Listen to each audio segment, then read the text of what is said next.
کے فرمایا الف ایک حرف ہے، لام ایک حرف ہے، میم ایک حرف ہے۔ جب ایمان والا بندہ پورے عقیدت اور محبت کے ساتھ بغیر اس کے معانی اور مطالب کو سمجھے ہوئے صرف قرآن کے لفظ کا تلفظ کرتا ہے اور کہتا ہے الف لام میم، تو ان کے نام اعمال میں 30 نیکیاں ملتی ہیں۔ اب اگر کوئی بچہ یا بچی پورے قرآن کریم کو پڑھ لے یا قرآن کریم کے نصف پارہ کو پڑھ لے، قرآن کریم کے ایک باب کو پڑھ لے، تو اب آپ خود فیصلہ کر سکتے ہیں کہ ان کے نام اعمال میں کتنی نیکیاں لگیں۔ تو میری پردہ نشین ماں اور بہنوں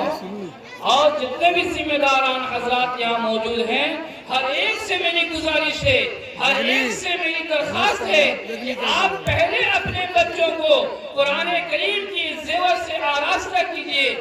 حضرت مولانا قاری طیب صاحب رحمۃ اللہ علیہ کا غالباً قول ہے کہ اگر آپ کا بچہ یا آپ کی بچی مکتب میں جا کر قرآن کریم کو سیکھ لیا، قرآن کریم کو پڑھنا جان لیا، تو اس کے سینے کے اوپر دین کا ایک مہر لگ جاتا ہے۔ وہ دین سے ارتداد کو پسند نہیں کر سکتا، وہ دین سے مرتد نہیں ہو سکتا ہے۔ اس کے قلب کے اوپر ایمان کی، اللہ کی، رسول کی محبت کی مہر لگ جاتی ہے۔ تو دوستو، آپ کے گاؤں کے اندر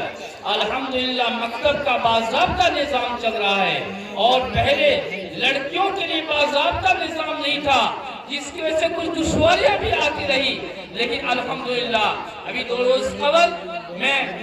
مدرسہ تجوید القرآن غالباً نام ہے، قاری آفتاب صاحب کے مکتب میں گیا۔ وہاں کی بچیوں نے بھی ماشاءاللہ مکالمہ پیش کیا، قرآن کریم کی تلاوت کی، نعت پڑھی، خدا کی قسم طبیعت خوش ہو گئی۔ آج ان بچیوں کو، جامعہ عائشہ البنات کی بچیوں کو میں نے سنا، نظروں سے دیکھا، ان معصوم بچیوں نے جو قرآن کریم کی تلاوت کی ہے، ان بچیوں نے جو تقریریں کی ہے، ان بچیوں نے جو نعت پڑھی ہے، واقعی دل کی گہرائی سے ان کے لیے دعا نکلتی ہے، اللہ پاک ان بچوں کو ترقیات سے نوازے۔ میری پردہ نشین ماں اور بہنوں، اگر آپ ایک ٹائم بھوکے رہ کر کے، ایک ٹائم نمک روٹی کھا کر کے اگر آپ گزارا کر سکتے ہیں تو کر لیجئے، لیکن اپنے بچوں کو تعلیم سے آراستہ کیجئے۔ اگر آپ کے بچے اور بچیاں تعلیم سے آراستہ ہو جاتی ہے، خدا کی قسم یہ آپ کے لیے ذخیرہ آخرت بنے گی۔ ماں بچوں کا پہلا مکتب ہوتا ہے، ماں کی گود بچوں کا پہلا مکتب ہوتا ہے۔ جب ایک خاتون سلیقہ والی ہوتی ہے، جب ایک خاتون کے اندر دینداری آتی ہے، تو ان کی وجہ سے پورا خاندان اور پورا کنبہ سنور جاتا ہے۔ ایک ماں اگر تعلیم یافتہ ہوتی ہے، اگر ان کے سینے میں اللہ کی محبت ہوتی ہے، رسول کی محبت ہوتی ہے، تو وہ ایک ماں پورے خاندان کو، اپنے تمام بچوں کو آراستہ پراستہ کرتی ہے۔ آپ کو معلوم ہوگا کہ جتنے بھی بزرگان دین اکابرین گزرے ہیں، ہر ایک کے پیچھے، ہر ایک کی کامیابی کا راز ان کی ماں ہے۔ ان کی ماں نے ان کو سینچا ہے، ان کی ماں نے ان کے لیے محنت کی ہے، پھر وہ جا کر کے ان کے چار چاند لگا ہے، وہ کامیابی کے منزل کو طے کیا ہے۔ حضرت بختیار کاکی رحمۃ اللہ علیہ بہت بڑے پائے کے بزرگ تھے، لیکن دوستو جب بختیار کاکی رحمۃ اللہ علیہ اپنے بچپن کی زندگی میں پڑھنے کے لیے جایا کرتے تھے، جب وہ پڑھ کر کے مکتب سے واپس آتے، ان کی ماں کہتی کہ بیٹے مصلی بچھاؤ،